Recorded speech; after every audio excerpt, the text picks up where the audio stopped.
Hi, this is Charlotte's Steam Clinic Part 1. Before I start this video, I just want to say a huge thank you to everybody who has joined in on the Steam Clinic forum in its first month. We've managed to reach people from over 700 cities worldwide, and that's people spread over 36 or more different countries. Thank you so much for participating and really making it work. And thank you as well for all the lovely emails that you've sent in. And of course, to people who've been supporting on Patreon. I really do appreciate it. We're going to be making videos mainly answering questions that come through the Steam Clinic forum. However, I'm going to be making some extra videos whereby I pinch my dad's book of Steam and I talk about selected topics to do with model engineering.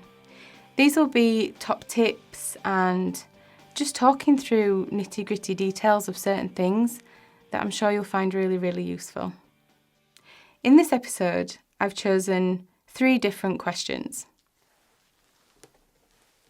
The first question came from Parker Jameson.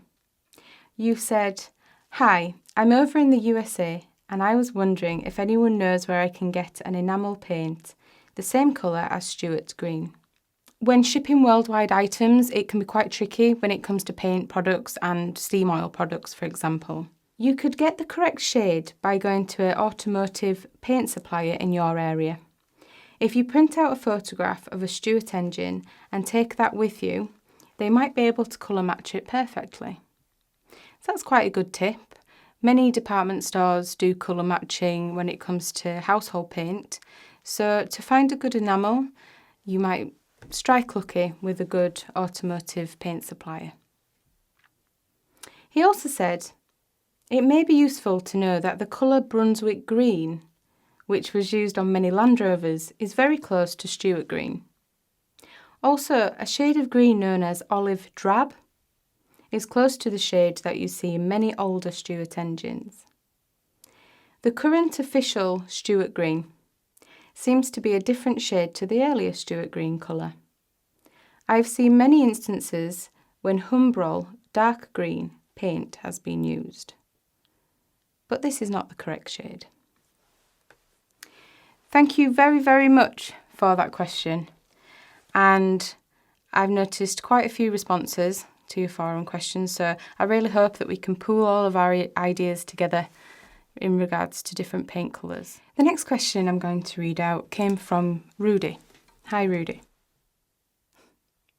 You said, "I love steam engines." Well, you're definitely in the right place then, I promise you that. So you learned how they work sitting on your granddad's lap 50 years ago. You finally set up your first model engineering shop and started on a Stuart 10V. That's brilliant. The main question though was, why don't you see ball bearings in steam engines? And you went on to say, "I understand the scale-time-like mismatch, but will I violate some unwritten laws if I fall for the temptation to conceal some ball bearings inside a bronze bearing cap? Will I be banned from steam heaven if I did? Would I be haunted if I showed up with the smoothest running steam engine ever with concealed ball bearings? Would Mr. Appleton turn his medieval wrath and weaponry against me?" We loved this question, Rudy. Thank you very much. My dad has answered it, and this is his response. Ball bearings and roller bearings are not often used in model steam engines, owing to various factors. One of which is the problem of rust from the copious amounts of water in the vicinity of a working steam engine. Also, the physical sizes of the bearings could be a problem, as concealing them would probably need to involve making larger outer crankshaft bearing blocks to hide the bearings. Ball bearings are noisier than plain bearings, especially when they become worn. Also, I do not recommend using ball or roller bearings in a model steam engine, owing to the load on the bearings being intermittent due to the reciprocation of the heavy components. Historically, crankshafts in internal combustion engines generally run in plain bearings and they are fine. I really hope that that's answered your question, and I look forward to you sending us some more. This next question came in from Jenny C6.